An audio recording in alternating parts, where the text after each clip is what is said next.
Well, it's got to be good to finally play for something that counts in the standings here. Well, we sure feel that way. Stan and I just spoke after practice that the practice was quiet today, and although we don't think we have a super vocal group, they want to play. I mean, enough practicing. We've been together here, our mini training camp in Nashville, and then our week here. So they want to play games. They want to play games for real, as much as we do. So we're excited about getting going. Is it a quiet group because of the focus, or is it quiet because of butterflies, or all of the above? Well, it might be a little bit of an age thing. I think we're young, and everybody's trying to find their role, within the team.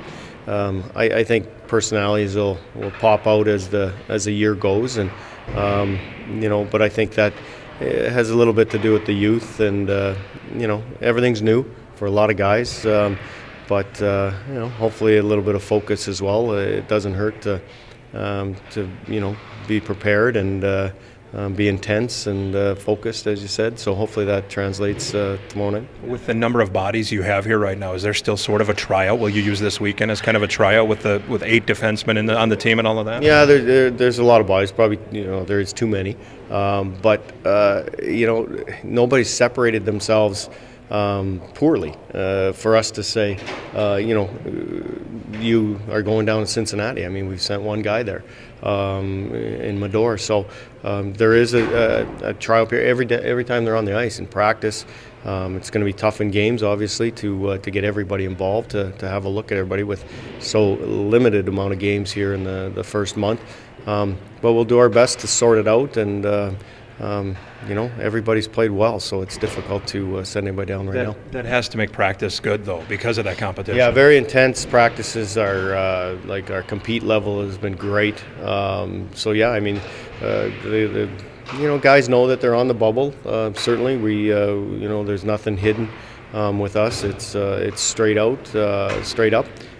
So guys know that they're battling, and every day in practice they're battling. So you're right, the practices have been real good, real intense. How do you handle tomorrow now? It is game 1 tomorrow against Charlotte. It's the first game for everybody. How do you handle it from a coaching standpoint with your club? Well, we're able to get a couple of tapes of their preseason. Obviously, then they won't have the individuals, or the personnel probably will change, but their systems will be the same. I mean, they're the same as us, trying to implement their system. So we don't want to give them too much tomorrow night. We want them to play. We've had a lot of teaching with video and practice the last few weeks, so we should know what we're doing.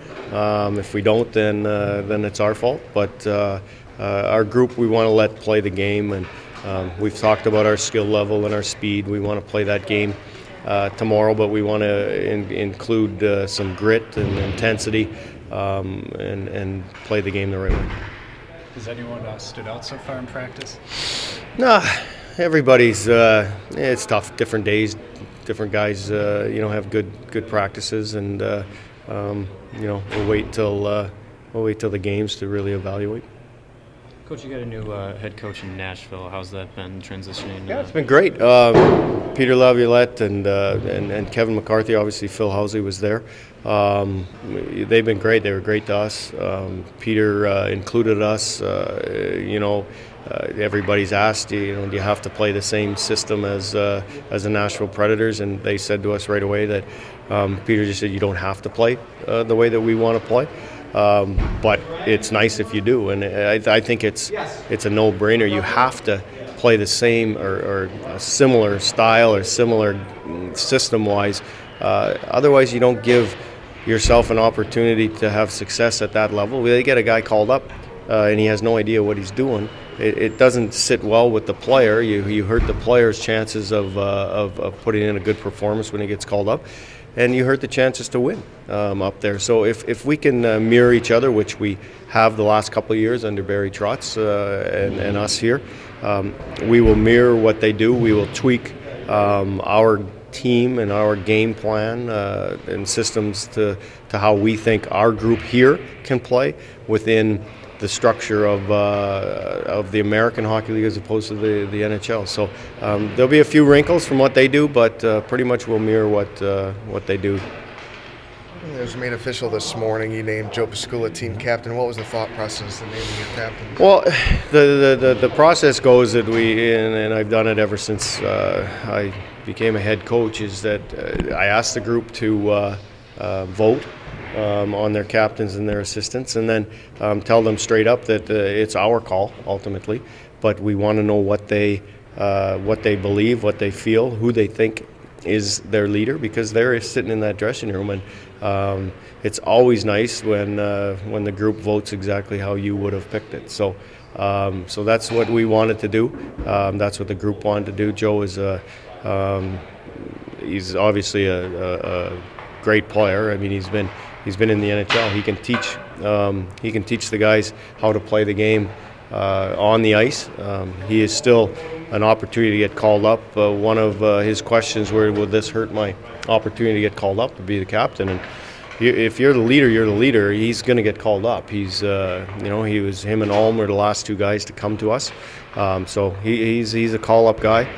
He's close to playing in the NHL at a regular basis.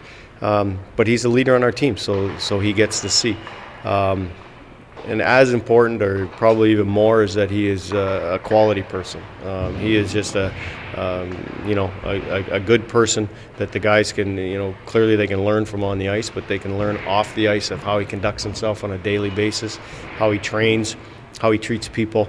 That's a big part of leadership, and certainly a big part of developing young people in the in the minors in the American Hockey League, and especially with the young group that we have. So him being the captain, and then Van Gilder will wear an A, and Colton Sissons, who's a leader from day one and only a second-year guy, will wear the other letter.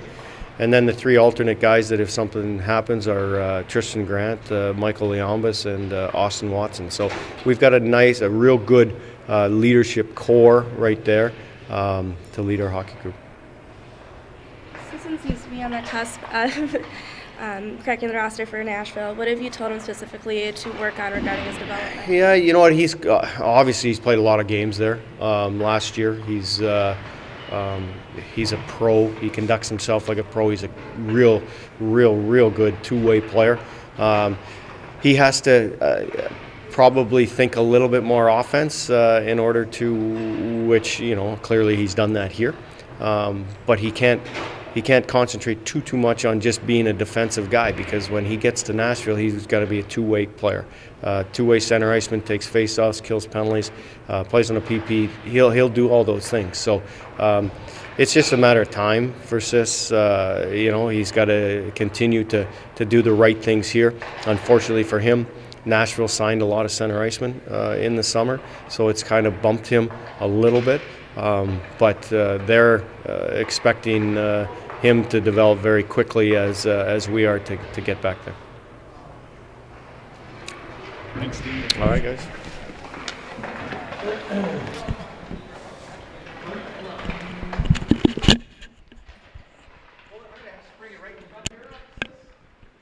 to bring Colton Sissons right in front here. Anybody want to talk to him? That's you, Aaron, too, please.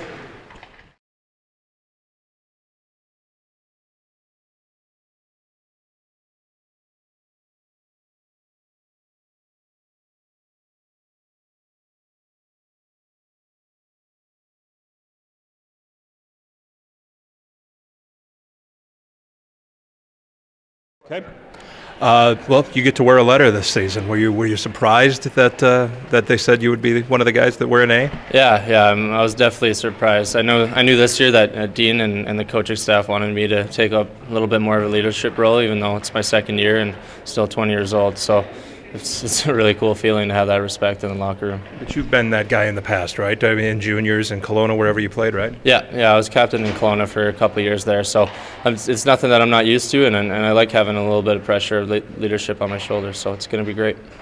The lines right now, they've shaken up a little bit, but you got a Western League guy on the wing, and Pontus, who I know you're close with because you guys were drafted just 10 guys apart. So it seems like that's going to be some clicking there. Yeah, I certainly hope so. Me and Pontus have spent a couple of years together various camps, and so I know what type of player he is, and hopefully that'll mesh out in the regular season. And Leiper, we're both Western League guys, so what's not to like? They say he's the most annoying player in was the most annoying player in junior hockey. Did you see that when you played against him in Portland? Yeah, no doubt about it. He's definitely top 3 to 5 in the entire league when I was there. So that's a good feat to have. He's a pest, but he's a great player. So That's nice to have on your wing then, rather than against, right? yeah, most definitely.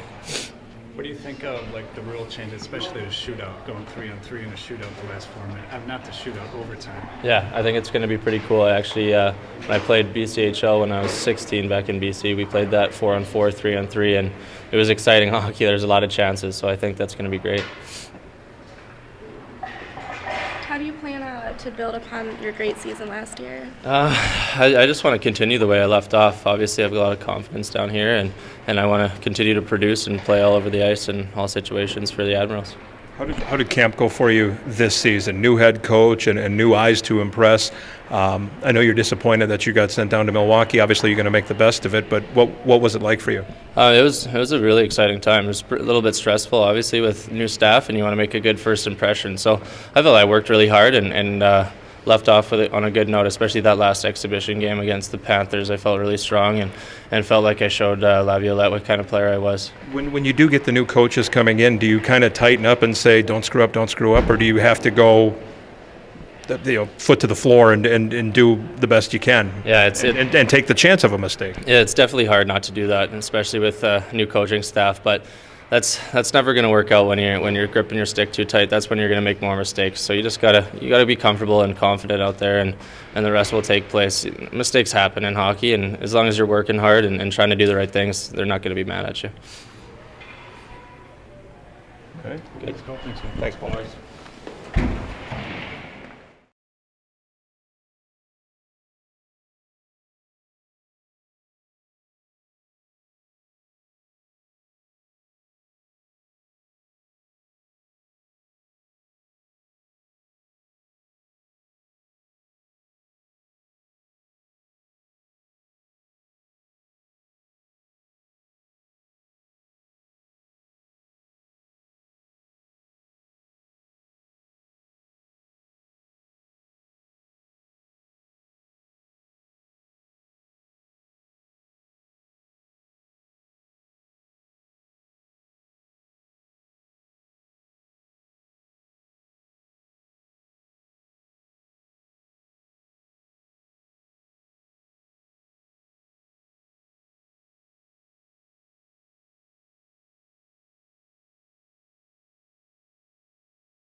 Gonna know. Get some white out.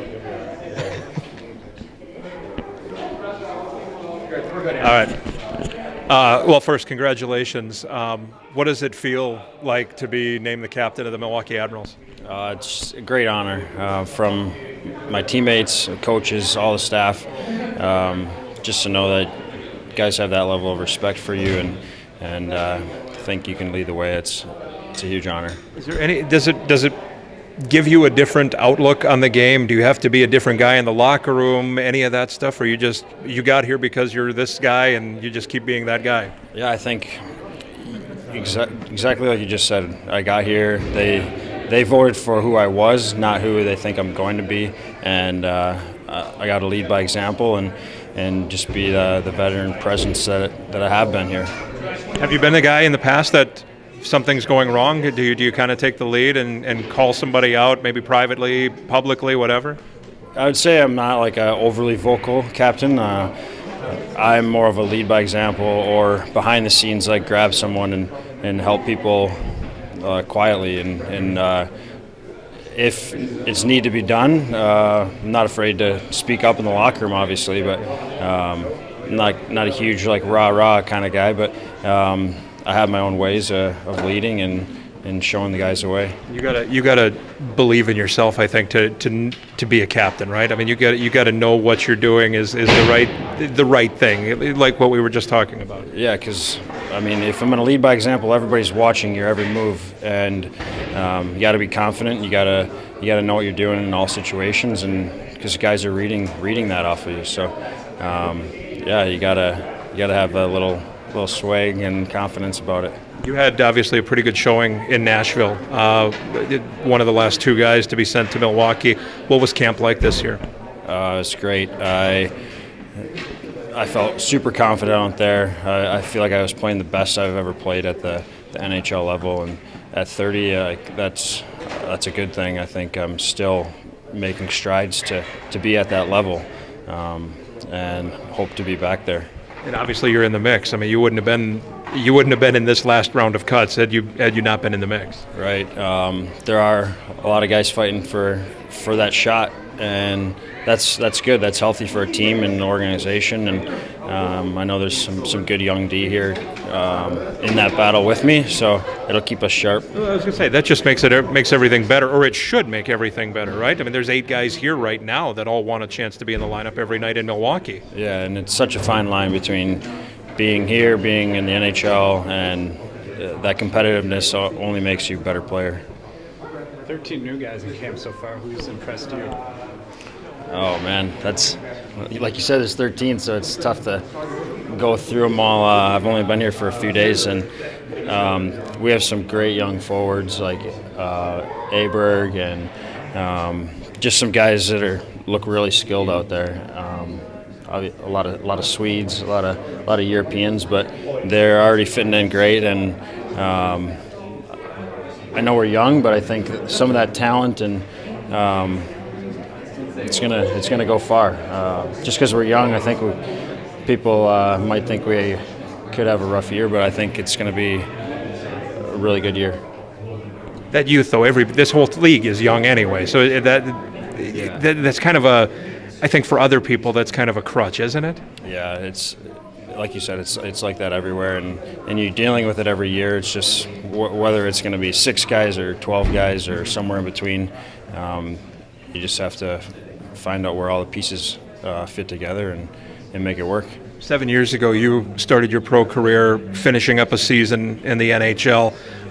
Guys here like Noonan, Vinen, and Diaby, they came in, got a taste of pro hockey. How helpful is that? It's huge. Like going into that summer after getting a taste, you know what to work for. You know where guys are at that level, like physically, mentally, and you're able to prepare over the 3-4 month summer to try to be ready for that in your first full season.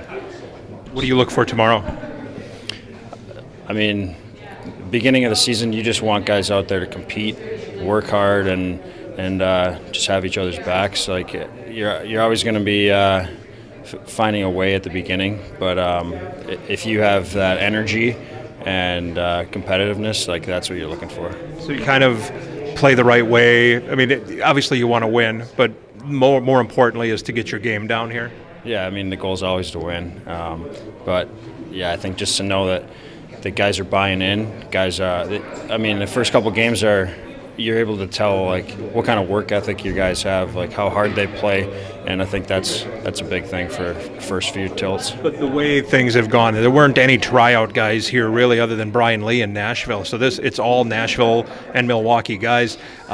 You kind of know what you have, right? Work ethic-wise, you guys have been together 4 weeks already. Yeah, pretty comfortable with everybody, but you know, first game, some guys' first pro games, like might be gripping the stick a little tight. Just try to calm those guys down and tell them to just go play their game, and everything will work out. So you're from Antigo, had success at Wisconsin, now you're the captain of the Admirals. What's it mean to be, representing the state like that? It's awesome. I've been fortunate enough to play a lot of my hockey in the state, and it's so great to continue that, and obviously to be a captain of a team I would come down when I was a little kid to watch. It's pretty special. You're kind of in that group that's making Wisconsin hockey known. I mean, yourself, Adam Burrish, you guys were all kind of in the same age bracket where Wisconsin hockey is becoming more Joe Pavelski. It's becoming more and more prominent. That has to be kind of a neat feeling. It is, and it started probably when I was in high school or maybe just before. Wisconsin hockey really picking up, finding some good talent, and carried through to a lot of us playing for Wisconsin and winning the national championship, and so many of those guys from the national championship team are still playing in the NHL, the AHL, Europe. We had a huge charity outing this summer. Blake Jeffreyon's charity is pretty special, and a lot of alumni. So it's a cool, almost Wisconsin family of hockey. Thanks, Joe. Thank you, Joe. Thanks, guys.